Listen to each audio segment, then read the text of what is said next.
Salut tout le monde. Alors aujourd'hui, je voulais vous lire un article qui a été écrit par Marion Caplan. Donc Marion Caplan, je pense que vous la connaissez, hein. Donc elle a écrit le livre Paléobiotique et elle a aussi créé le vitaliseur de Marion, donc pour cuire à la vapeur douce. Elle a interrogé donc un médecin et c'était super intéressant cet article, j'ai beaucoup aimé. Bon, c'est assez compliqué à comprendre parce qu'on parle de flore intestinale et de bactériophage. Bactériophage, c'est ce qui va proliférer en fait dans notre biote intestinale et c'est ce que notre mère va nous transmettre, soit par le lait, surtout dans le colostrum, par la naissance et par toutes les bactéries qu'on va toucher, etc. Donc je vous laisserai lire le début de l'interview qui est assez complexe et assez compliqué et vraiment il faut être passionné en gros pour lire ce genre de choses. Je vais vous lire un petit peu entre les lignes tout ce qu'il y a et ce que moi j'avais envie de vous transmettre par rapport à cet article. Notamment aussi tout ce qui est consommation d'antibiotiques, parce que les antibiotiques, comme vous le savez, ça détruit le biote intestinal, ça va détruire les mauvaises bactéries, mais également les bonnes bactéries. Et ce médecin donc, a étudié vraiment les bactériophages en détail, et il a étudié aussi tout ce qui pouvait altérer la flore intestinale.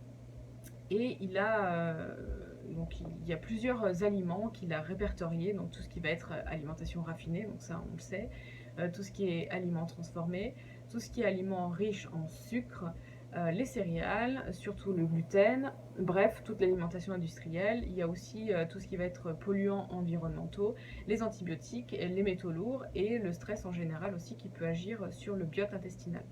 Alors ce docteur, il s'appelle Paul Hervé Rich et c'est un médecin à la retraite et il a écrit un livre sur les bactériophages et il a participé aussi à certains congrès. Donc Marion Caplan va poser plusieurs questions, notamment sur la découverte de la pénicilline et des antibiotiques, comment en fait on peut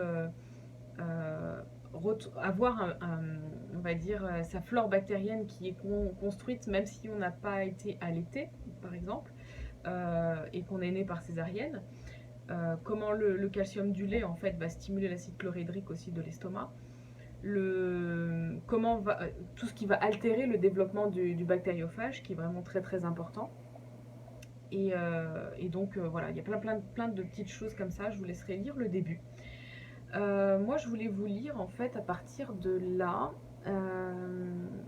Bon, il explique aussi par exemple quand on arrive dans un nouveau pays et qu'on a la fameuse tourista. Cela ne sert à rien de prendre un traitement, etc. Il dit en effet, il faut environ 3 jours pour que le bactériophage réussisse à enrayer l'infection. Pour le confort du patient, on peut lui faire boire un peu d'eau de riz, par exemple, faire baisser la fièvre en le mettant dans un bain à température où sa fièvre va pouvoir un petit peu baisser et faire couler un filet d'eau froide, etc. Jamais d'aspirine pendant l'infection parce que sinon on va tuer les bactériophages.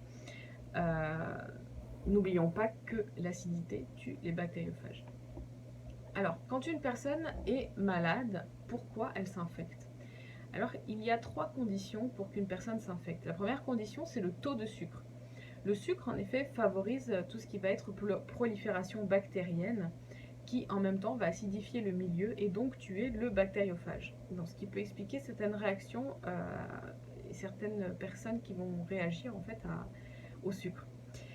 Marion Caplan qui dit « L'acidité tue le bactériophage ». Oui, je viens de l'expliquer. Le pH normal du sang est entre 7,2 et 7,4. Il est légèrement alcalin. Et si vous avez un sang qui est trop acide, du fait que vous mangez trop de sucre, vous faites des boutons avec du staphylocoque, de l'acné, et vous allez à terme décompenser sous forme de diabète, car vous aurez épuisé votre pancréas. Le bactériophage va être tué par l'excès de sucre, c'est pour ça qu'on va se retrouver aussi avec des candidats, une candidose, etc. Donc le sucre va faire fermenter les bactéries, ce qui va acidifier le milieu. Les diabétiques décompensent en acidose, c'est la raison pour laquelle les diabétiques s'infectent si facilement et qu'ils cicatrisent très mal. Bah oui, ils sont en acidose forcément. Il faut d'abord surtout équilibrer le diabète avant de faire quoi que ce soit d'autre. Quel que soit le traitement des diabétiques, les diabétiques commencent à avoir des nécroses, il faut les mettre sous insuline de façon à mettre leur pancréas au repos.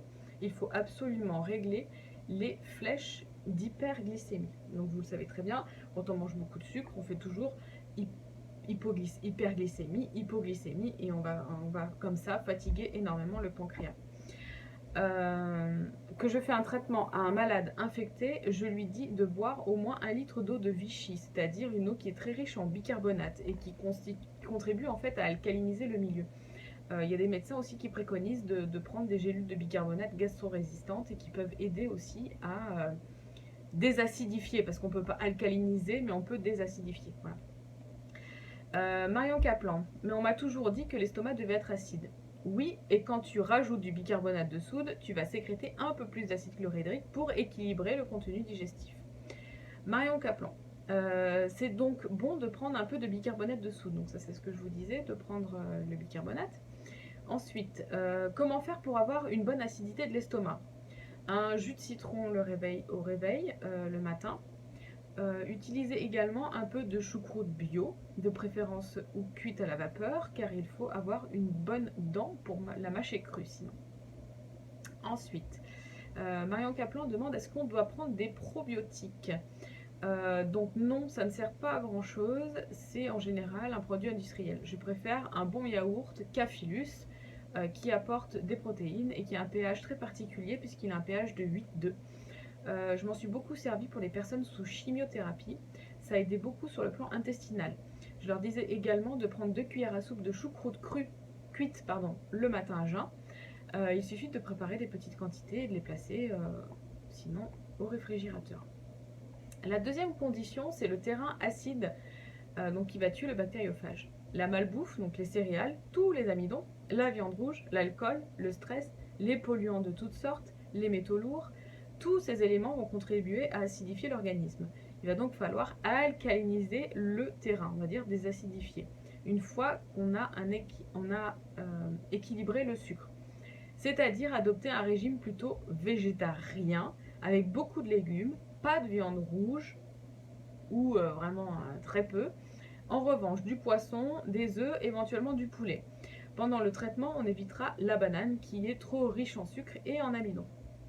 Marion Kaplan, tu parles du régime végétarien et pourtant tu dis de manger du poisson ou du poulet, je comprends rien. Oui, un régime végétarien contient beaucoup de légumes, à peu près 70%, et cela contribue à alcaliniser le milieu. Mais je n'ai jamais dit de supprimer les protéines animales. Ce qu'il faut, c'est alterner les sources de protéines animales. Par exemple, des œufs, 1 ou 2 fois par semaine, de la volaille 1 ou 2 fois par semaine, du poisson 1 ou 2 fois par semaine, du fromage de chèvre ou de brebis 1 ou 2 fois par semaine en fonction de vos tolérances. Accompagné toujours d'énormément de légumes. Attention aux fruits qui sont très sucrés. Il vaut mieux pendant le traitement en manger très peu. Ceux à indice glycémique bas, comme les fraises, les baies, ne posent pas de problème. Marion Kaplan, que penses-tu de cette vague de personnes qui veulent tout manger cru?